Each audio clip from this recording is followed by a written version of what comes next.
Visitar o pastor Maurílio, Pai, que cada uma dessas vidas, ó Pai, possa ser alcançadas pelo Senhor, que essa noite famílias venham a ser alcançadas pelo Senhor, casamentos venham a ser alcançados pelo Senhor, ó Pai, opera cura, opera libertação, transformação, meu Pai, faz a coisa certa. Salve essas pessoas para que o nome do teu filho Jesus, ó Pai, venha a ser glorificado.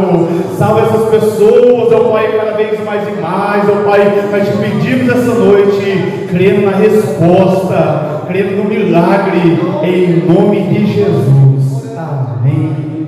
E amém. Bem, bate palma para Jesus, amém?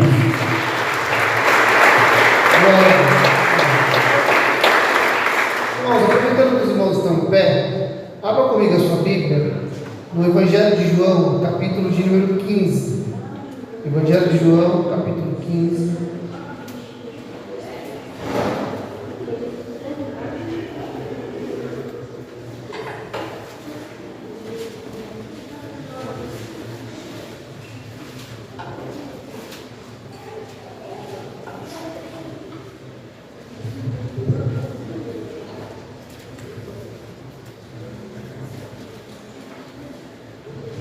Amém? Que diz assim: Eu sou a videira verdadeira e o meu Pai é o lavrador. Todo ramo que estando em mim não der fruto, ele corta, e todo que dá fruto ele limpa, para que produza mais fruto ainda. Vocês já estão limpos por causa da palavra que lhes tenho falado.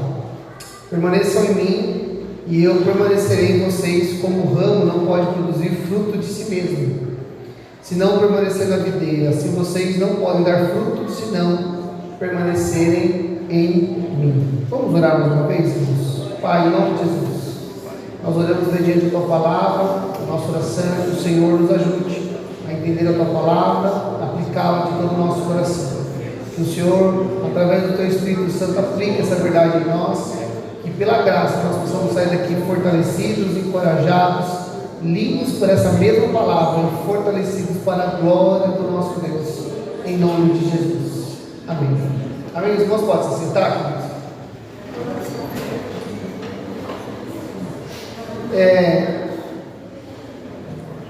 Eu estava, durante a semana, irmãos, com algum texto no coração, e geralmente a minha maneira de lidar com a preparação do sermão de domingo, eu leio o texto algumas vezes e fico pensando durante todo dia, né? Minha mente fica trabalhando, e aí uma hora eu sento e começo a escrever, né? Então, escrevendo para mim vai ficando mais claro, algumas ideias vão ficando mais claras, o texto vai ficando mais claro. E quando eu estava fazendo isso, no começo eu estava pensando no caminho, mas ontem à tarde eu sentei lá onde eu sento para escrever, e eu comecei a olhar para o texto, e o Espírito Santo começou a me levar para uma outra dinâmica, para um outro lado. Eu estava com muito desejo de falar sobre os atributos de Cristo, o coração de Cristo, mas aí Deus me levou para uma outra condição, e eu queria compartilhar isso com os irmãos. Nós, irmãos, nós pensamos muito pouco, ou quase nada, acerca da dinâmica da salvação. É óbvio, irmãos, que a cruz do Calvário, a morte de Jesus, ela produziu salvação. Ela nos limpou do pecado. Ele assumiu o nosso lugar na cruz do Calvário, e a justiça de Deus que cairia sobre nós, caiu toda sobre o nosso Salvador. E Ele produziu homens e mulheres salvas pela fé em Jesus. Mas a cruz não apenas produziu homens e mulheres salvos, a cruz fez muito mais do que isso. Paulo vai dizer aos Colossenses que na cruz, o Senhor Jesus Cristo, além de ter cancelado o escrito de dívida que havia contra nós, anulado a cédula que nos era contrária, ele ainda vai acrescentar dizendo que na cruz o Senhor Jesus triunfou sobre todo o principado e toda a potestade. Paulo vai também dizer que o mistério que estava oculto desde as antiguidades foi revelado a eles. E o que é? Que o muro de inimizade foi derrubado. E qual é o muro de inimizade? É Israel com todas as demais nações, que a Bíblia vai chamar de gentios ou não judeus. E a partir da cruz, o que era dois povos, o que que era uma divisão, agora se torna um único povo. Então a cruz, ela uniu todas as nações nas promessas que estavam direcionadas a Israel. A cruz também, irmãos, ela vai produzir, segundo o livro de Apocalipse, reino e sacerdotes, porque ele vai dizer que o Senhor Jesus comprou com o seu sangue todo povo, tribo, língua, raça e nação, e constituiu esse povo, essa nação, essas raças para Deus, e os fez reino e sacerdotes. Então a cruz, irmãos, ela produz salvação, mas ela também tem uma série de implicações, ela vai desembocar em muitas outras coisas que nós não vamos conseguir tratá-las com calma hoje, e uma delas é essa ação de nós sermos um com Cristo. Nós não entendemos muito bem, irmãos, não há uma compreensão muito clara, e quando a gente não consegue explicar um texto, né, os irmãos que dão aula aqui, que sabem disso, né, quando a gente não sabe explicar alguma coisa muito bem, nós rapidamente corremos para Deuteronômio 28, não é verdade? Que as coisas reveladas pertencem a nós, mas as coisas ocultas pertencem a Deus. É o versículo de escape nosso.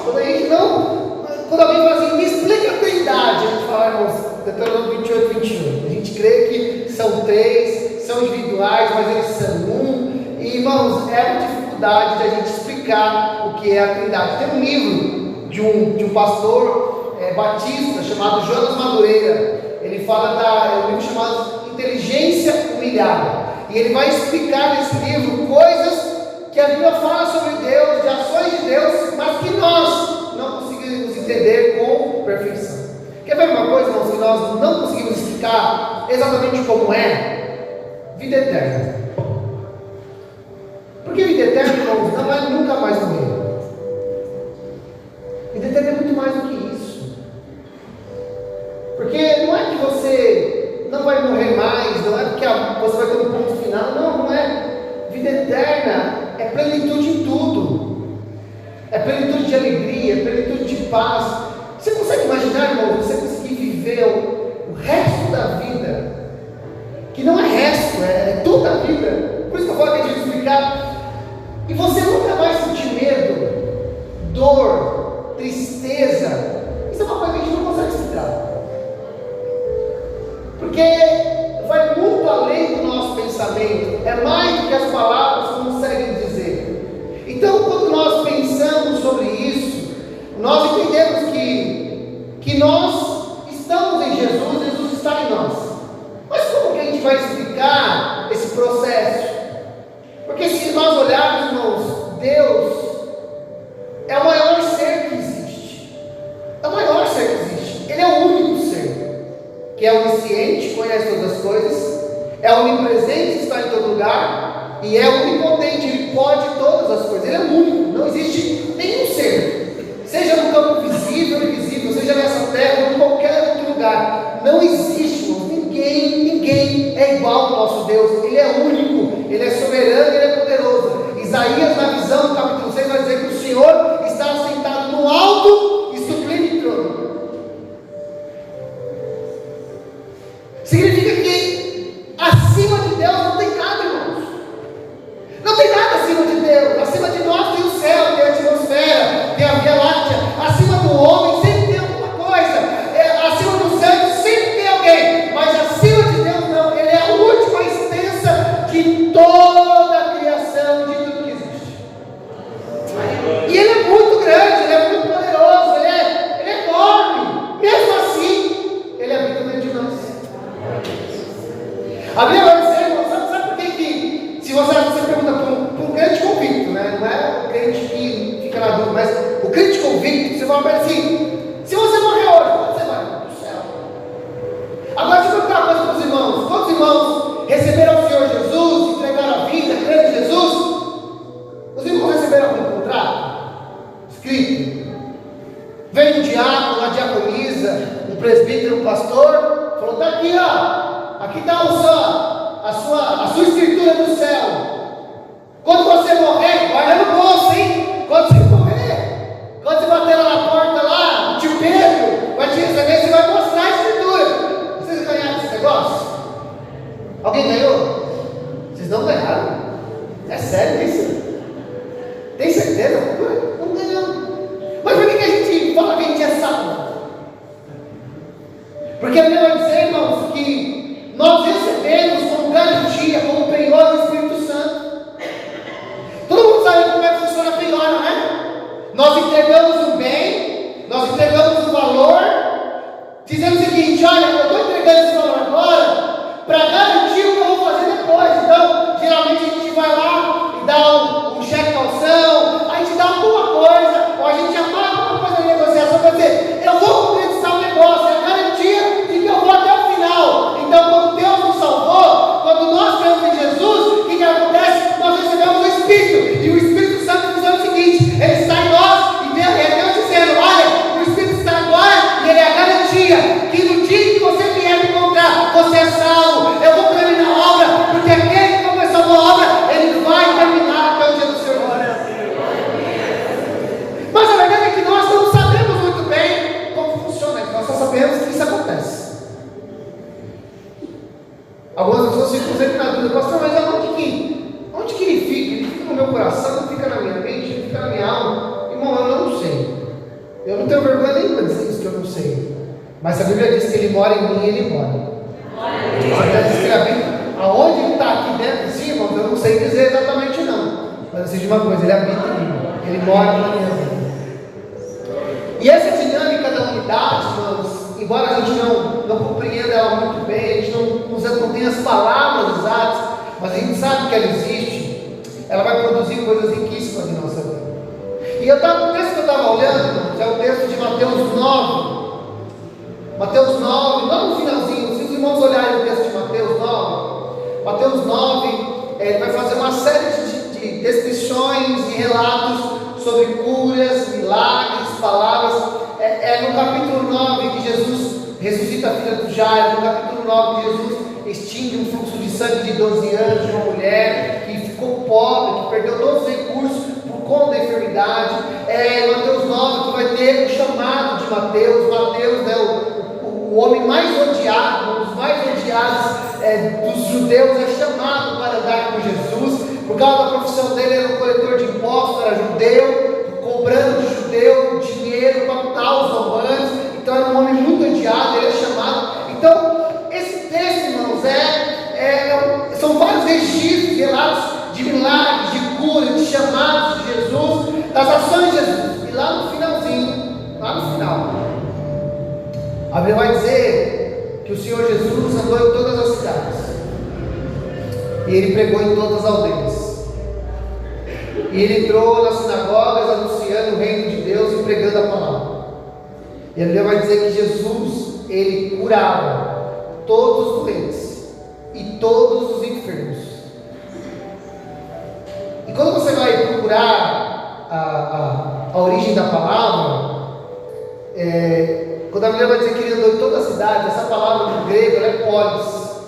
Ela está ligada à ideia da metrópole. Então Jesus andava em toda a grande cidade. Ele procurava alcançar o maior número de pessoas possível, as grandes massas. Jesus estava envolvido com as grandes massas. Jesus arrastava pessoas para o monte, as multidões seguiam Jesus. Jesus atravessava os milhares, Jesus atravessava o Jordão e as multidões afluíam atrás de Jesus. Jesus ia de um lado para o outro e virava e mexia. Havia um grupo considerável ao lado de Jesus, porque Jesus era um homem que andava no meio das massas, em todas as cidades ele estava lá. Mas ele vai dizer que ele andava em todas as aldeias. E essa palavra no original, aldeia, significa lugar de descanso. Então Jesus que se envolvia com as massas, com o maior número de pessoas possíveis, era o mesmo Jesus que cuidava de uma pessoa. O mesmo Jesus que está registrado em Mateus 5, 6 e 7, que só quando sobe ao monte, ele fala a uma multidão. E aí quando termina lá no capítulo 7, o último registro do capítulo 7 diz isso, que a multidão se maravilhava com o ensino de Jesus, porque ele não ensinava como os escribas e os fariseus, mas ele ensinava como quem tinha autoridade. Então Cristo, que arrastava multidões, pessoas afluíam e milhares para o filo, é o mesmo Jesus que se coloca do lado de um poço ao meio-dia para falar com uma única mulher que mais ninguém queria falar. É um Jesus que fala com as multidões, mas é um Jesus que se reúne com uma única pessoa, em horários que ninguém mais quer atender. Jesus atende uma mulher do poço ao meio-dia, numa hora que ninguém quer ir lá, e ela só vai a esse horário porque a gente acredita e era o único horário para ela não encontrar com ninguém, porque ela não queria falar com ninguém e ninguém queria falar com ela. Jesus é um homem que recebe um mestre da lei à noite, porque nós acreditamos que ele não queria ser visto com Jesus, mesmo assim Jesus o recebe, o Nicodemos. Então Jesus, ele é o Senhor das massas, ele é o Senhor da multidão, mas ele é o Senhor particular de uma pessoa. Ele se senta com uma pessoa. Ele é o homem que chega de viagem em Betânia, cansado, depois de estar envolvido com todo o seu trabalho missionário, o seu trabalho de evangelização, o seu trabalho de glorificação do Pai, e ele chega na casa do Lázaro, e a gente geralmente quando chega em casa, a gente não quer conversar sobre algumas coisas, né? Nós não queremos falar de trabalho, nós não queremos saber de problema, a gente quer descansar. E quando Jesus se assenta, ele vê uma moça vindo aos seus pés, sentando diante dele, talvez dizendo para ele: fale um pouco mais do reino de Deus. E ele começa a abrir a boca e liberar palavras de vida eterna, uma boa parte, a qual ele vai dizer que jamais alguém pode tirar daquela moça. Ele é o mesmo Jesus, irmãos. Ele é o Jesus que a Bíblia vai dizer que cura doenças e enfermidades. Essa palavra doença significa todo tipo de doença do corpo, todo tipo de enfermidade que se manifesta na vida.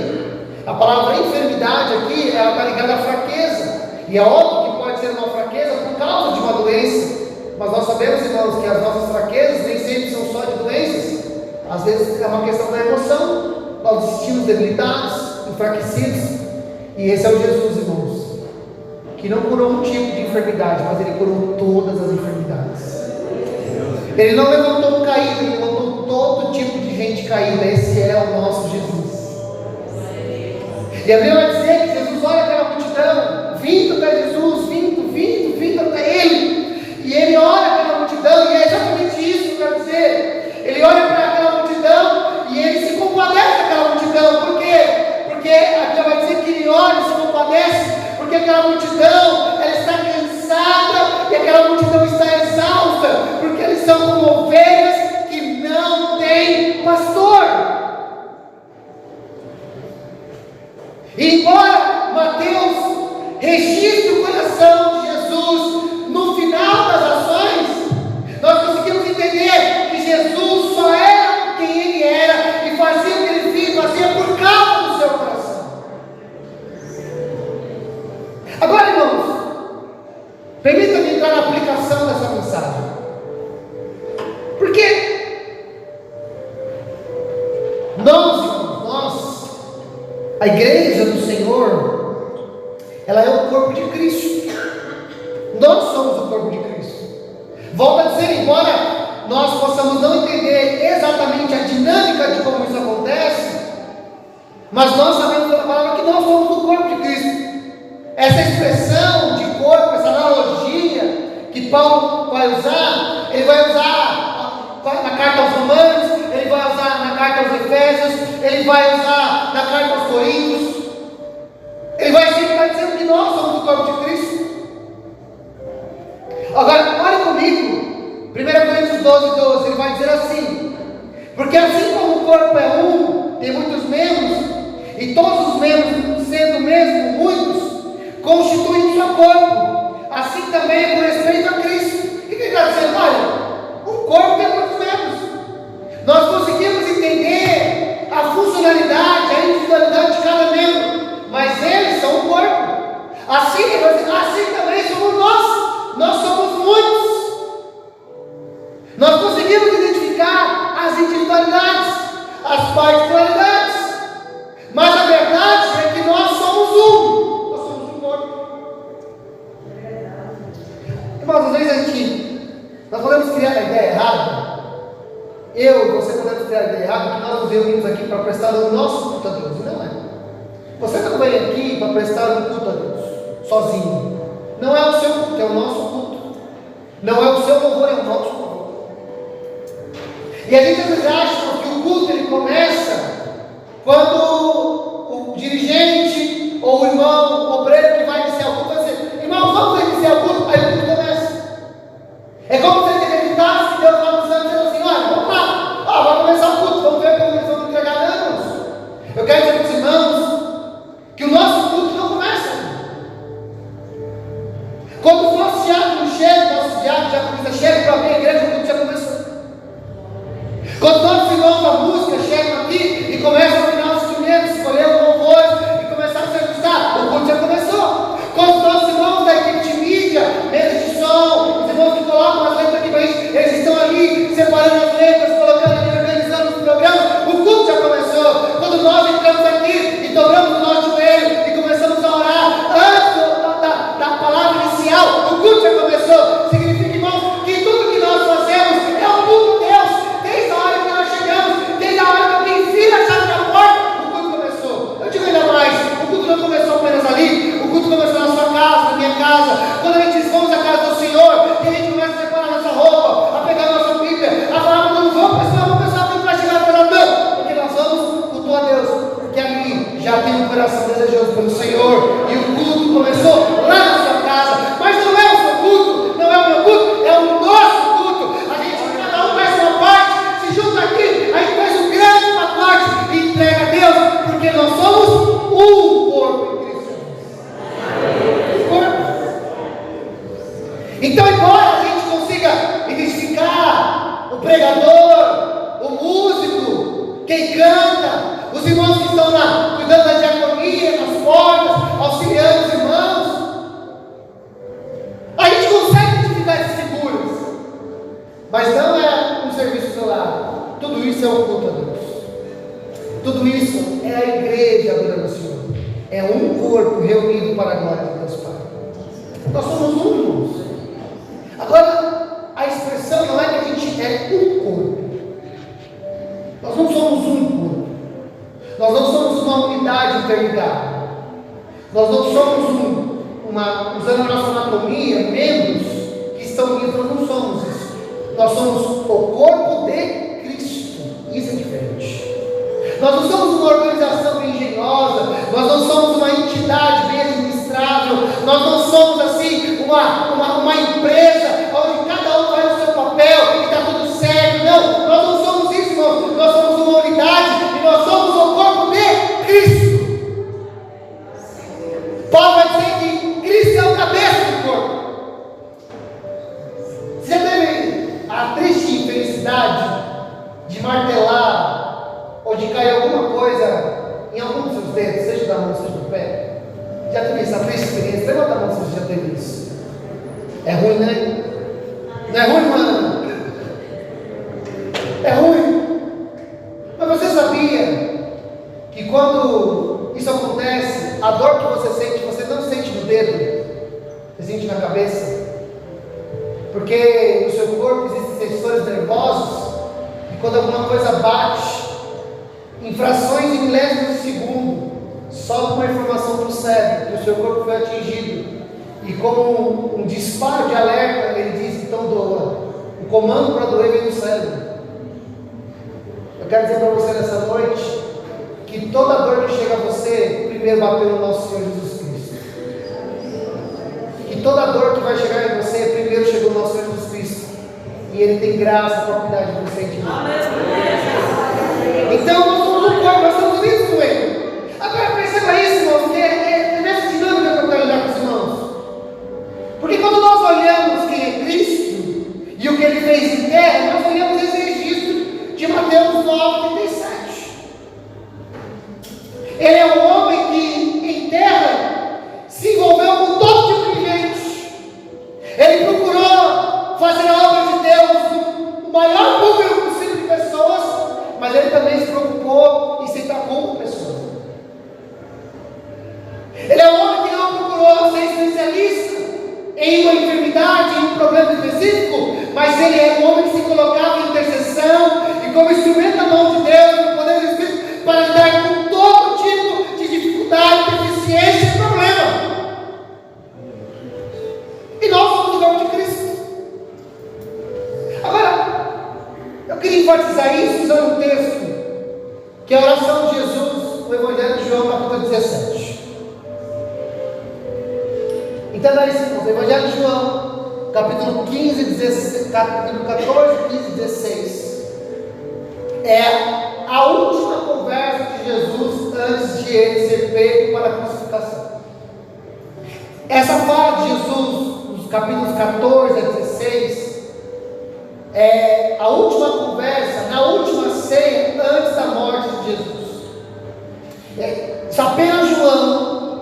registra com detalhe essa conversa. Capítulo 14, ele vai dizendo no vosso coração: crede em Deus, crede também em mim, porque na casa do Pai há muita morada. Se não fosse assim, não vos teria dito como morar no lugar. Capítulo 15, ele vai falar da vida verdadeira. Capítulo 16, ele vai enfatizar a vida do Consolador.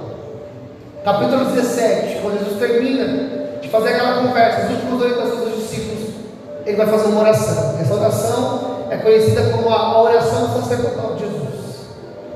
Do verso 20 ao 21, Jesus vai orar a seguinte coisa: não peço somente por estes, mas também por aqueles que vierem a crer em mim, por meio da palavra que eles falarem, a fim de que todos sejam um. E como tu, ó Pai, está em mim e eu em ti, também eles estejam em nós, para que o mundo creia que tu me enviaste. Eu amo essa oração, irmãos, porque se Jesus orasse assim: Senhor, eu oro pelos meus discípulos, eu oro pelos apóstolos, nós hoje talvez estaríamos tratando esse texto, não, essa oração aqui é uma oração pelos apóstolos, é uma oração pelos discípulos, mas Jesus ele enfatiza dizendo: Senhor, oro por eles, mas não apenas por eles, mas por todos aqueles que um dia crerão por causa daquilo que eles falaram. Antes de você nascer, antes do seu pai e da sua mãe nascer, antes do seu avô e da sua avó nascer, antes do seu tataravô nascer, ou como diz o Kiko, né? Antes do seu nascer, havia uma oração de Jesus acerca da sua vida. Quando você nasceu, já havia uma oração de Jesus ao Pai. Irmãos, e não tem nenhuma oração que Jesus fez ao Pai que o Pai não ouviu e cumpriu. Quando Jesus vai até o túmulo em Betânia, do lado de fora, e as irmãs de Lázaro estão tristes, dizendo para Jesus: se o Senhor estivesse aqui, o meu irmão teria morrido. As multidões estavam discutindo entre eles, dizendo: olha, por acaso esse não era a quem Jesus amava? Não poderia ele ter chegado antes? Havia uma discussão acerca de Jesus. Jesus para na frente do túmulo de Lázaro e ele ora a Deus. E ele diz: Senhor, eu te dou graças, porque o Senhor me ouve. O Senhor sempre me ouviu, mas eu estou falando isso não por causa de mim, mas para que eles creiam em ti. Então toda oração de Jesus é ouvida. E qual é a oração de Jesus, irmãos? É que à medida que a gente cresce em Jesus, nós fôssemos unidos a Ele, como Jesus e o Pai são um, nós pudéssemos nos unir a eles e sermos uma unidade com o Pai e com o Filho. Então significa, irmãos, que a nossa fé, ela nos deu um lugar, e esse lugar é em Cristo.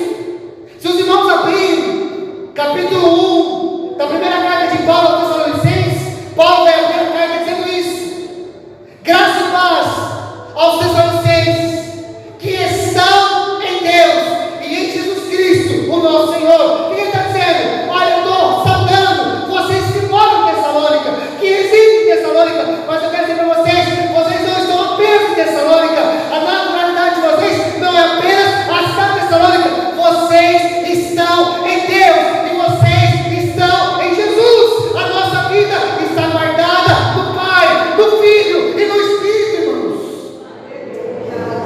Nós estamos nele, guardados por ele. Capítulo 17, Jesus ainda vai dizer, vai orar ao Pai do Senhor: todos os que o Senhor me deu, nenhum deles se perdeu, a não ser o filho da perdição, para que seja para a Escritura. Significa, irmãos, que uma vez que nós somos dele, ninguém pode nos arrebatar. Paulo vai dizer aos Romanos, ele vai dizer: quem se separará do amor de Deus? Seria a morte, a peste, a tribulação, principados, potestades, o futuro, o porvir? Mas eu estou bem certo que nenhuma dessas coisas podem me separar do amor de Deus que está em Cristo Jesus, o nosso Senhor. Nós somos dele, pertencemos a ele, estamos nele, guardados para a salvação, libertos para a salvação, guardados para o dia do Senhor, porque nós estamos nele. Sua vida está no Senhor. Entenda isso, que a sua vida, ela não está na mão dos médicos, ela não está na mão do governo, ela não está na mão de uma pessoa. A sua vida está guardada em Deus. A sua vida está guardada no Senhor. Porque você é dele, você está nele. Então, a salvação, irmãos, primeiro ela nos dá um lugar. Ela nos dá um destino. Ela nos garante uma estadia. Nós estamos nele. Jesus vai dizer o seguinte: eu sou o caminho, a verdade e a vida. E ninguém veio ao Pai senão por mim. Quando nós nos envolvemos com Jesus, nós temos um encontro com o Pai. Então nós temos um lugar. Mas nós não apenas temos lugar. Quando nós cremos no Senhor Jesus, a nossa salvação não apenas nos dá um destino, isso é só uma parte da salvação. Entenda isso, queridos. É óbvio que Deus, Ele quer nos salvar, Ele vai nos salvar. Ele já nos separou para a salvação. Mas a cruz não gera apenas pessoas salvas. A unidade com Cristo não apenas gerou salvação, Ele vai gerar outras coisas. Eu quero ver para os irmãos texto conhecido da primeira carta de Pedro, capítulo 2, verso 9. Primeira carta de Pedro, capítulo 2, verso 9. Texto conhecido. Mas eu quero enfatizar a segunda parte do texto. E o texto vai dizer assim: vocês, porém, são geração eleita, sacerdócio real, nação santa, povo de propriedade exclusiva de Deus. Isso aqui nós somos. Quando nós entregamos a nossa vida ao Senhor Jesus, é nisso ou nessas condições que nós vamos transformar. Geração eleita, sacerdócio real, nação santa, povo de propriedade exclusiva de Deus. Isso é quem nós nos tornamos. Agora, para quê? Aí Pedro vai dizer o propósito disso. O texto continua dizendo assim: a fim de proclamar as virtudes daquele que o chamou das trevas para a sua maravilhosa luz. Agora, permita-me fazer um comentário para os irmãos. Se eu perguntar para os irmãos, os irmãos estão me conhecendo um pouco mais de 4 meses, nunca se conhecem, né? Talvez um outro irmão já me viu em uma outra oportunidade, mas não tivemos convivência. E se eu perguntar para os irmãos, o que os irmãos acham de mim, né? As minhas características? Aí alguns irmãos vão dizer: não, pastor, você é assim, o senhor é assado, o senhor tem uma risada engraçada. Já ouvi isso já de algumas pessoas. E aí, se os irmãos fizerem uma lista daquilo que os irmãos enxergam em mim nos dias de culto, basicamente é a nossa convivência, ou de uma conversa ou outra, vocês pegarem essa lista e pegar na mão da minha esposa, algumas coisas ela vai dizer: isso aqui é verdade. Mas outra vai dizer: isso daqui não é não. Isso daqui não é. Eu posso, de repente, quando aparentar ser uma pessoa extremamente organizada, mas se você perguntar para minha esposa, eu sou organizada, mas não é não. Para sair de casa, irmãos, eu vou sair com o Davi no braço e vou dizer para o André: André, esqueci a chave do carro. André, esqueci o carro de André. Você pegou? Eu vou perguntando tudo para André. Porque não é da minha natureza ser organizado. Eu tenho que me esforçar para esse negócio. E até mesmo quando eu acho que estou organizando, eu não estou. Às vezes a gente faz compras em casa, eu vou colocando as coisas no armário, e a André fala assim: não, deixa que eu coloque. Não, já coloquei. André, mas você colocou organizado? Eu coloquei, está tudo lá. Aí a André abre. Fala: não, mas olha, ela começa: não, esse pacote vai atrás, esse pacote vai na frente, esse daqui você deixa aqui, esse daqui vai vencer primeiro aí na frente, esse daqui se você colocar aqui, não vai ver o que está atrás, então você coloca. E aí, irmãos, ela saiu reorganizando, porque eu acreditava que estava impecável. Então ninguém nessa sala aqui, sabe dizer melhor quem eu sou, a não ser minha esposa. Ela é a pessoa que mais convive comigo em questão de tempo, e é a pessoa que mais vive comigo intensamente, todos os dias. Dorme junto, acorda junto, faz tudo junto. Nós fazemos um curso de casais online, e esses dias foi engraçado, porque a gente faz uma matéria, e quando termina tem um desafio. E aí o desafio dessa semana era assim: olha, faça para o outro aquilo que ele vem te pedindo e você ainda não fez.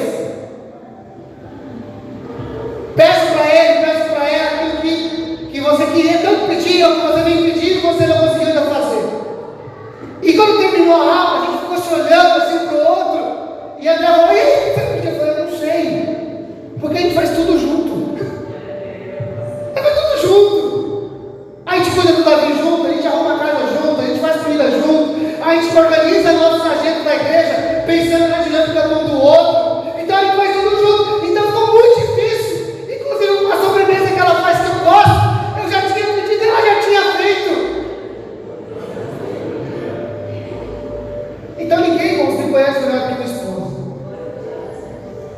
Eu quero dizer, irmãos, que ninguém pode falar melhor de Deus a não ser a igreja. Porque eu e a minha esposa, nós somos um. Quando nós casamos, nós nos tornamos uma só carne. E quando nós recebemos Jesus, nós nos tornamos um com Deus. Então ninguém sabe dizer melhor quem é Deus, a não ser nós, a igreja, porque nós somos um com o nosso Senhor e Salvador Jesus. Nós estamos perto dele. E é isso que Deus está dizendo. Vocês se tornaram tudo isso, sabe por quê? Para que vocês digam, para que vocês proclamem as qualidades, as virtudes de Deus. E sabe por que a gente pode falar quais são as virtudes de Deus? Porque nós estamos próximos de Deus. Nós desfrutamos dessas qualidades, nós desfrutamos dessa verdade, nós desfrutamos de quem Ele é. E porque nós desfrutamos de quem Ele é, nós podemos proclamar, dizer, declarar as virtudes daquele que nos tirou das trevas e nos colocou na luz, porque nós somos um com Ele. Nós somos um com Ele. E por isso, irmãos, a salvação não apenas nos deu lugar, a salvação nos deu um propósito. Eu e você fomos criados para louvor da glória dele, para dizer quem Ele é, para declarar em todos os lugares. Agora, lembra, irmãos, que Jesus, Ele se preocupava em alcançar as massas, e Ele se preocupava em sentar na mesa com uma pessoa. Jesus sentava com quem ninguém mais queria sentar. Jesus conversava com quem ninguém mais queria conversar. Ele sentava com publicanos, com prostitutas, com pescadores. Jesus sentava com homens simples, mas também Jesus sentava com homens importantes, como Nicodemos, José de Arimateia, como algumas mulheres piedosas que haviam recurso, que por causa da sua posição do seu recurso, financiavam a vida missionária de Jesus. Jesus sentava com todo tipo de gente, irmãos. E se nós somos o corpo de Cristo, nós temos que nos preocupar como é que nós vamos pastorear. Como é que a gente vai ganhar as nações do Senhor? Nós temos que nos preocupar com as grandes massas, irmãos. Nós temos que nos preocupar como que nós vamos cumprir o ide imperativo de Jesus em todos os lugares. Mas também nós temos que nos preocupar em sentar com um, em conversar com uma única pessoa, em orar e conversar com uma única pessoa.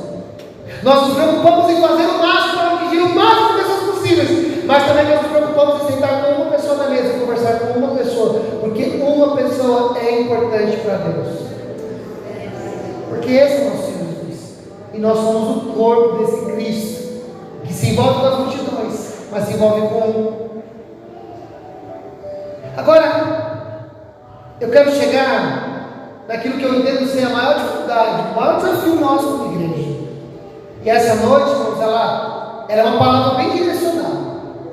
É uma palavra bem para a gente avaliar o nosso coração, se nós estamos andando segundo a palavra de Deus. E é uma palavra que também me confrontou ontem à tarde. Passei algumas horas olhando para o texto, pedindo graças de Deus na minha vida. Eu queria que os irmãos olhassem comigo o último texto, está em Romanos 15, 5. Carta de Paulo, Romanos, capítulo 15, verso 5.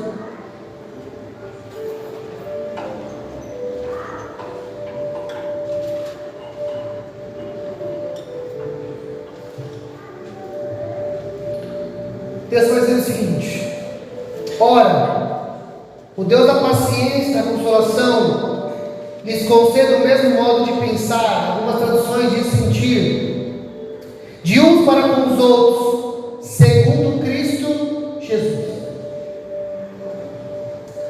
Ele está fazendo um pedido a Deus, a favor dos romanos, que um Deus de toda paciência e consolação, essa palavra paciência, ela não é aquela palavra que você usa com o seu filho, ou que você pede a Deus porque você está ficando irritado. Senhor, dá-me paciência, porque se me der força, não é? A gente não pode fazer essas orações.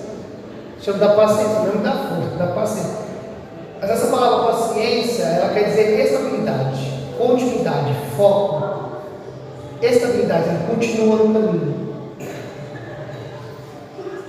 Então, está dizendo assim: Deus que cumpre os seus planos até o final, o Deus que cumpre os seus propósitos até o fim, e o Deus de toda consolação, o Deus que encoraja, o Deus que ergue, o Deus que levanta, lhes conceda o mesmo modo de pensar, ou de sentir, é a mesma palavra, de uns para com os outros, e aí Ele vai dar o padrão, segundo Cristo.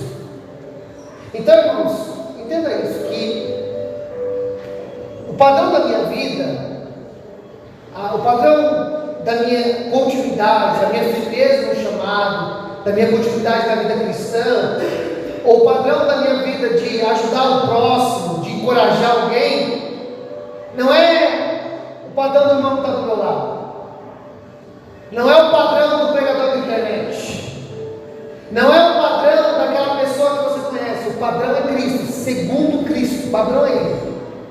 Nós estamos sendo modelados segundo Cristo, nosso Senhor. E está dizendo assim, que Deus lhe conceda o mesmo jeito de sentir ou de pensar como Cristo. E esse é o maior desafio nosso como igreja, irmãos. Entendem que o nosso desafio não é fazer. Não é fazer. O nosso desafio não é organizar o culto. Não é. Os irmãos organizam. Abre o culto, cuidam.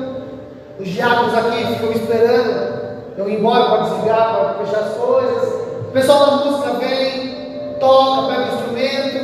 O nosso desafio não é fazer. Cantam.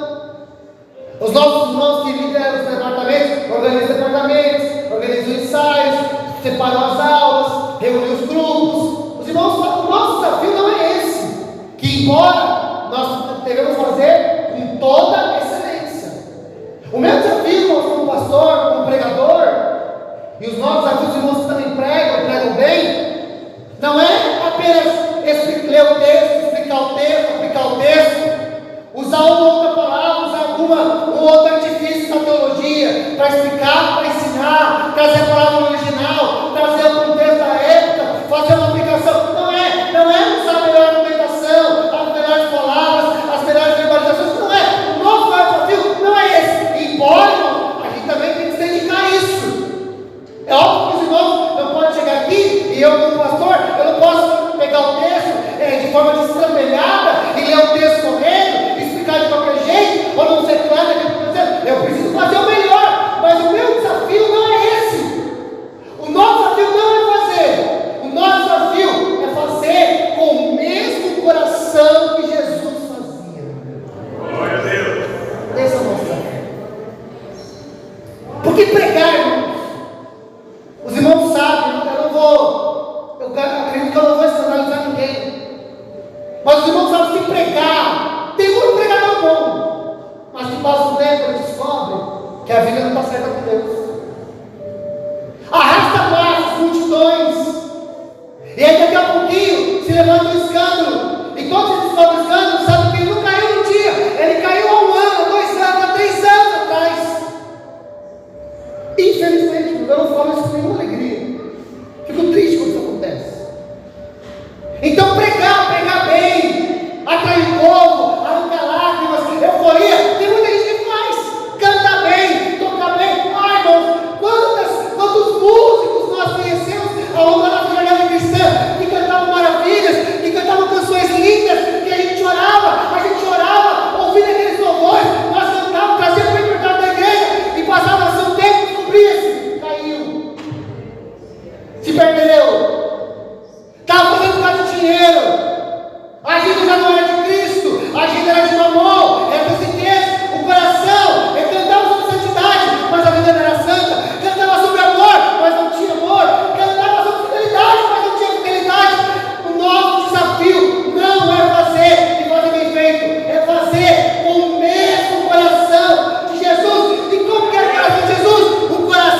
compadecia delas. Então ele pregava ou não pregava, porque ele se compadecia delas. Ele curava do jeito que curava, porque ele se compadecia delas. Ele andava em toda a cidade, ele andava em toda a aldeia, ele se envolvia com a multidão e com pessoas. Sabe por quê? Porque ele tinha um coração pastoral. E esse é o nosso desafio: é não fazer por fazer, é não fazer porque tem uma agenda, porque tem um programa, porque tem um departamento, porque tem um título, porque a gente coloca lá. É fazer com o coração pastoral. É abrir a igreja com o coração pastoral. É afinar o instrumento do coração pastoral. É separar as projeções do coração pastoral. É dobrar o joelho e pedir um culto abençoado do coração pastoral. É sentar quando vai para fazer o sermão. Não é pensando nas frases que vão fazer os melhores filhos, que vai arrancar o glória, o aleluia da igreja, que vai dar um ar de sabedoria, de superioridade. Não. É com o coração dizendo: Senhor, é o teu povo, eles são a sua ovelha, cuida deles, pastoreia eles, trata deles. Esse é o nosso desafio. Nosso desafio não é fazer com o mesmo coração que Jesus fazia. Aleluia. Paulo vai escrever aos Filipenses, capítulo 2. Tem de vós o mesmo sentimento que ouvi de Jesus, que sendo Deus, não temos o passamos ser igual a Deus. Antes, esvaziou-se a si mesmo. Achado em figura humana, se fez servo, como servo, foi para a morte de cruz. Por amor, por coração pastoral, ele deixou a glória, ele se despiu do seu empreendedor e ele veio a terra. Ele se submeteu a 9 meses de gestação. Ele se submeteu a um crescimento natural e normal como qualquer criança. Ele se submeteu, sendo filho de Deus, ele se submeteu à autoridade de José e de Maria. Ele se submeteu a ser filho de um carpinteiro. Ele se submeteu a ser simples, a fazer uma refeição por dia. Ele mesmo vai dizer: as aves do céu têm ninhos, a raposa tem cobiça, mas o filho do homem não tem o direito na cabeça. Ele abriu mão de todo o conforto, ele abriu mão de toda a glória. Por quê? Porque ele tinha e ele tem um coração pastoral. E nós somos o corpo desse Cristo. Nós precisamos ter um coração pastoral. Em tudo que a gente faz, nós fazemos porque nós queremos abençoar o do próximo. Irmãos, isso é complicado. Porque velho mexe, irmãos, a gente é mexido no orgulho. A gente quer que alguém diga que a mensagem foi maravilhosa. A gente quer que alguém diga pra gente que aquela música que a gente tocou, que a gente cantou, uau, que música linda. A gente quer que alguém diga pra gente sempre, toda hora: que bom que você é um diácono, uma diaconisa que está aqui, porque eu não sei o que seria dessa igreja sem você. Nosso coração precisa ser tratado, irmãos, toda vez corrigido, para que a gente faça com o coração dele, o coração pastoral. Porque se a gente fizer com o coração pastoral, irmãos, Deus vai nos dar as melhores palavras. Deus enviará poder de cura sobre nós. Sabe por quê? Porque nós estamos olhando para as pessoas, se compadecendo delas, num desejo profundo de que elas sejam apacentadas, cuidadas, curadas e libertas para a glória de Deus Todo-Poderoso. Então, irmãos, que Deus nos dê graça e que Deus nos dê coração pastoral. Amém? Amém. Nós podemos orar nessa noite, em nome de Jesus. Você pode ficar de pé, eu quero orar com você. Glória a Deus. Amém? Se você puder, dê a mão para o seu irmão. Vamos orar juntos nessa noite. Dá a mão dele. E essa, irmãos, é uma oração verdadeira. É uma oração do meu coração. Que Deus nos faça uma comunidade pastoral. Que todos os irmãos que estão aqui, estão trabalhando, se envolvendo, se entregando, se doando. Olha, irmãos, nada é mais importante do que cuidar de pessoas. Nada é mais importante. A liturgia não é mais importante, a programação não é mais importante, nada é mais importante. O mais importante é que a gente pastoreie pessoas, a gente cuide delas. E isso não é uma função minha, dos irmãos que estão aqui do meu lado, como obreiros, dos diáconos, não. É da igreja, porque Deus nos fez o seu corpo, nós somos o corpo de Cristo. Então, seja para lidar com muita gente, ou com uma família, com uma pessoa, faça com o coração pastoral. Seja para pregar um grande sermão, ou seja para afinar uma corda de guitarra, de violão de baixo, arrumar a bateria, qualquer coisa que você for fazer, para arrumar uma cadeira, para colocar papel no banheiro, faça com o coração pastoral, porque nós somos o corpo de Cristo. Amém? Podemos orar então nessa noite em nome de Jesus? Pai, é no nome do Senhor Jesus Cristo que nós oramos nessa noite, Senhor. Minha oração, meu coração, meu desejo, Senhor, junto com a tua igreja, é que o Senhor nos dê o mesmo sentimento, o mesmo coração que o Senhor tem. Às vezes nós nos preocupamos tanto no fazer, tanto no executar, tanto no realizar. Nós nos preocupamos com as agendas, nós nos preocupamos com a organização, nós nos preocupamos com os modelos, nós nos preocupamos com o sucesso do evento, do trabalho, do culto, mas nem sempre nós temos o coração que o Senhor tem. Nem sempre, Pai, nós conseguimos ter o alvo como cuidar de pessoas, pastorear corações, auxiliar aqueles que estão fracos, caídos, cansados, mas eu oro para que o Senhor, o Deus de toda paciência e o Deus de toda consolação, nos dê o mesmo modo de sentir um para com os outros, segundo o padrão de Cristo Jesus, o nosso Senhor. E Ele, Pai, por causa do seu amor, Ele cuidou de todo tipo de gente, Ele andou em todo tipo de lugar, Ele pregou a palavra em todo lugar, a toda gente, a toda pessoa, Ele ajudou todo tipo de gente, Ele curou, Ele libertou, Ele sarou, Ele fez coisas extraordinárias, porque Ele tem um coração pastoral. Ele curou as enfermidades, Ele curou cegos, Ele levantou paralíticos, Ele limpou leprosos, Ele deu ressurreição aos mortos. Pai, Ele fez coisas extraordinárias, porque Ele tinha um coração pastoral. Ele se esvaziou, Ele foi simples, humilde, dado, Senhor amado, porque o coração dele é um coração pastoral. Então, Senhor, usa a nossa vida, nos leva a pregar a palavra em todos os lugares, a todas as pessoas, avançando o máximo de jeito possível, mas também nos colocando as mesas, a unidade, a uma única pessoa. Senhor, nos dá poder para a cura, para a transformação, para fazer coisas extraordinárias, mas acima de todas essas coisas, nos dá o coração como do nosso Senhor Jesus Cristo, que se compadece, que tem misericórdia, que olha para o próximo, que enxerga as facilidades, que enxerga a fraqueza, que vê, Pai, quais são as coisas que precisam ser trabalhadas e se põe à disposição de Deus para fazê-las, para aplicá-las, para pastoreá-las, para cuidá-las. Deus, dá-nos um coração pastoral, dá-nos um coração igual ao Senhor. Faz de nós uma comunidade que não é o corpo de Cristo apenas porque nós temos a salvação, mas porque o Senhor nos deu um lugar para estar, o Senhor nos deu uma missão e o Senhor tem nos dado um coração. E nós queremos fazer todas as coisas com esse coração.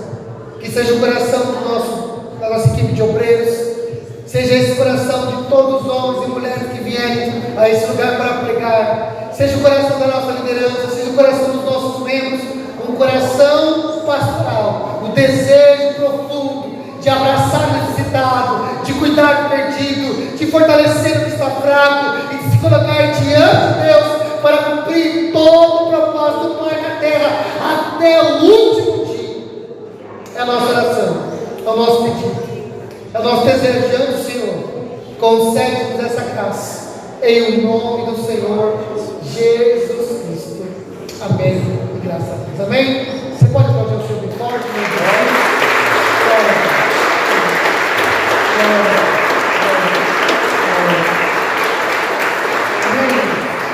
Nós já vamos encerrar, os irmãos podem ficar de pé. Os irmãos têm assim uma semana abençoada do Senhor, com o coração pastoral. Amém, irmãos? Amém? Eu queria pedir para o nosso irmão, presbítero Wilson, encerrar o culto. Irmãos, Deus abençoe, uma boa semana a todos. Eu desejo do meu coração sobre a sua vida. Amém? Amém, meus irmãos? Estenda assim as suas mãos para cá. E o grande amor de Deus, a graça de nosso Senhor e Salvador Jesus Cristo e a consolação do Espírito Santo de Deus esteja sempre conosco, E o mesmo Deus que nos trouxe também nos leve na paz do Senhor Jesus. A igreja diga: